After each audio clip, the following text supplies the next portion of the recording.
Liberal Fox News commentator Jessica Tarlov yet again handed out free but brutal fact checks to her four MAGA co-hosts about a variety of topics, including the vice president, J.D. Vance, the state of the 2024 election, and so much more, visibly triggering at least two of her co-hosts, and the whole thing was glorious, and we have to talk about it.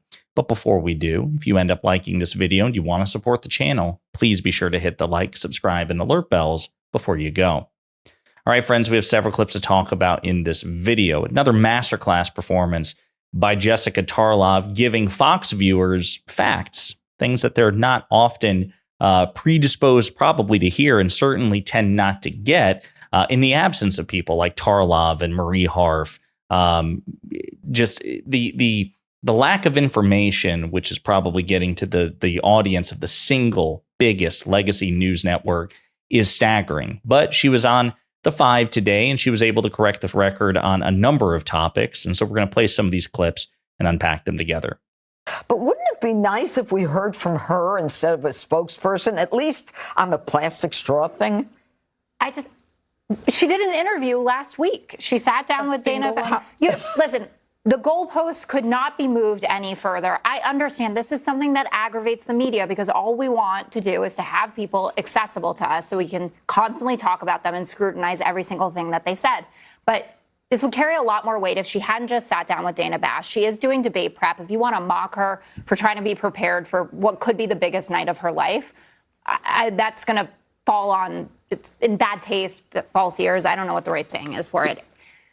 Kamala Harris is running a campaign that is resonating with the American public. That's just a fact about it. She has moved so far ahead of where Joe Biden was, up 7-8 points in some of these states.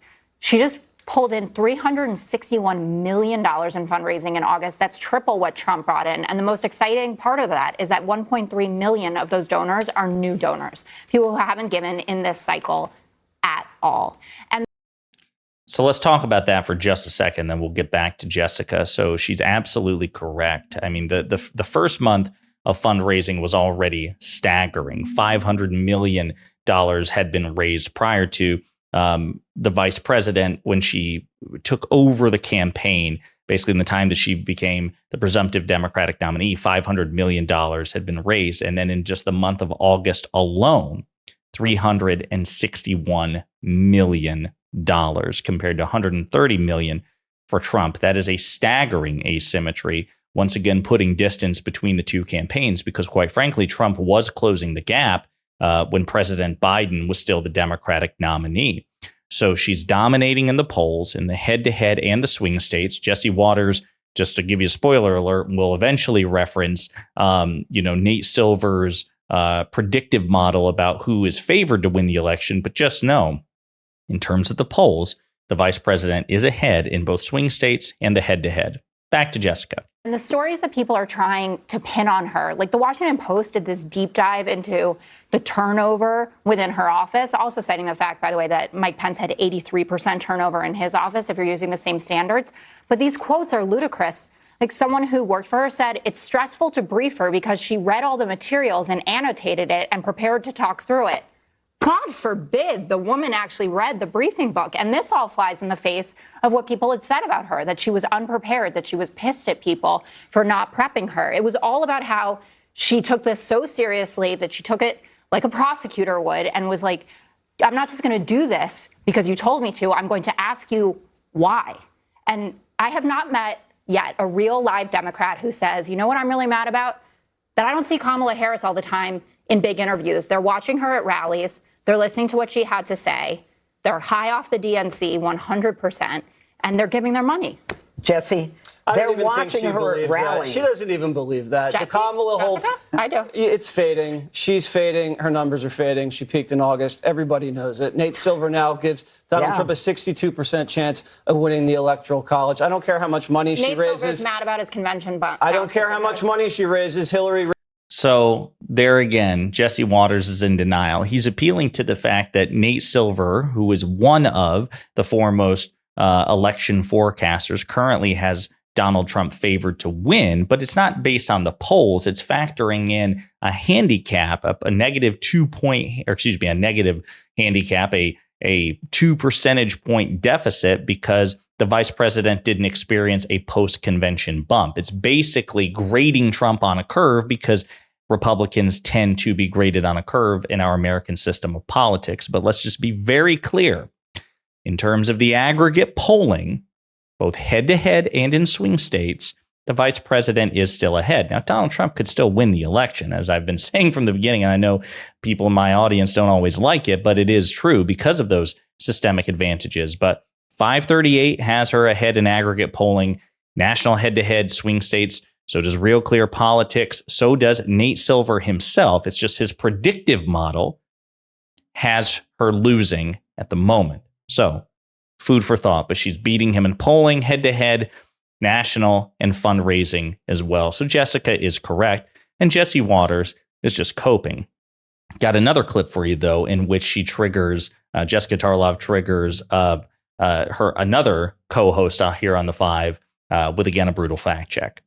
J.D. Vance's solution is not what the American people want. The American people want universal background checks. The American people want stricter red flag laws. They want to raise the age at which you're able to buy a firearm. But instead, this is what's going on. And they want security, which Kamala doesn't. Okay. Just putting it out there. It's crazy. I even agree with everybody, and yet you still have to disagree. No, I disagreed with everything you said about what not. Americans want. Oh, but that's what it polls. You left out the as. number one thing, which It's is not. Universal hardening background soft targets. Universal That's what everybody background checks wants. is the number one Yeah, thing. but the immediate softening in schools that are that open, they're not like city schools in one building. They're basically open targets. You need to have security. Kamala Harris said she didn't feel comfortable having people.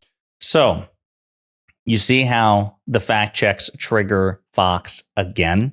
Do you see that? They just can't handle any sort of dissent in this respect. But Jessica Tarlov is right. The fact of the matter is most gun control provisions, like universal background checks and just stricter regulations in general, they are preferred by the American people. Unfortunately, because the NRA controls Republicans in Congress, we're not going to get gun control legislation commensurate with what the people want. Now, President Biden, to his credit, was able to get the Bipartisan Safer Communities Act passed, which is the biggest piece of gun safety legislation in 30 years. It also allowed for the creation of an executive branch office of gun violence prevention, which is a major step in the right direction in terms of allocating the funding and providing, regulatory oversight and expert involvement in terms of, the 50 states and the municipalities as they attempt to enforce the Bipartisan Safer Communities Act. I should also say that Republicans are doing everything in their power to try to defund that office. And all of this is in the context of the recent school shooting in Georgia, which killed 4 people. Okay. So they just don't want to own the fact that the Democrats have an infinitely more popular and better supported position on gun control compared to the Republicans. But there's more. Armed people at school. Well, a lot of people, including most of the folks who are actually teachers, don't think that it's their job to know how to use a firearm and that they shouldn't have to be running That's why active you have shooter drills with somebody there, a veteran. Of course, there are some. Look, I'm trying to be reasonable, but that is over because I want to say something about That's reasonable. This cover.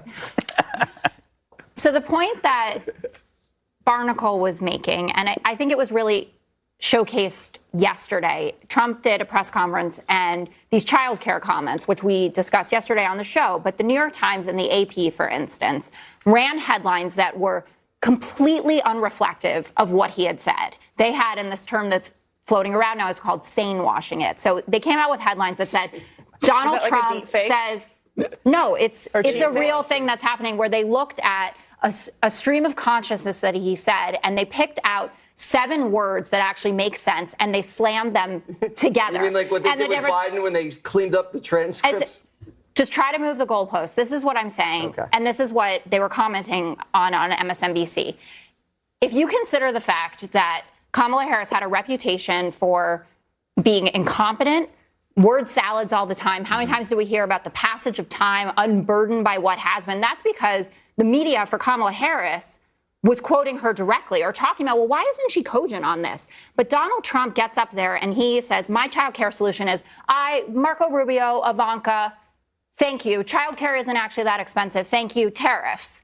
And suddenly he gave a normal press conference. Okay. And that's what people are talking about. Okay, well, at least Donald Trump is getting up, Judge. Yeah, and the speaking only for people himself, talking about that are the media blogs. So I love it. I love how they're so triggered by that. They don't want to touch the fact that Donald Trump's recent performance at the Economic Club of New York was so wildly incoherent and indecipherable, especially when they have been routinely complaining that the vice president is somehow incompetent and unable to give cogent answers. And then you have Donald Trump giving the least cogent answer in the history of American politics. Well, at least he's standing up and answering.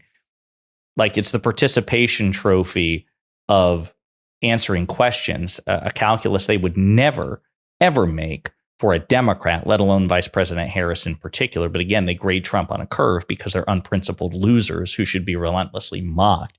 But Jessica Tarlov is right. The press goes out of their way to grade Trump on a curve, including the mainstream media, where they look at that incoherent non sequitur and they pick out a bunch of words and just cram them together, a few words rather.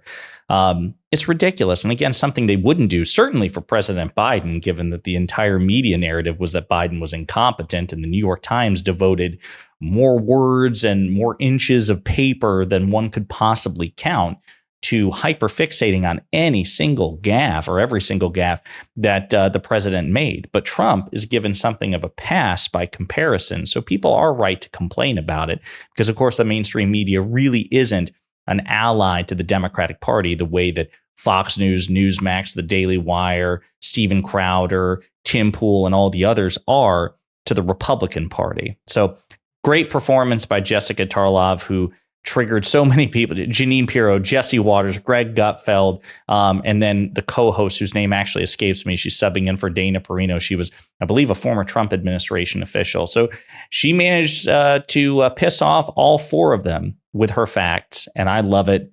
Great performance by Jessica. And in the meantime, you let me know what you think in the comments.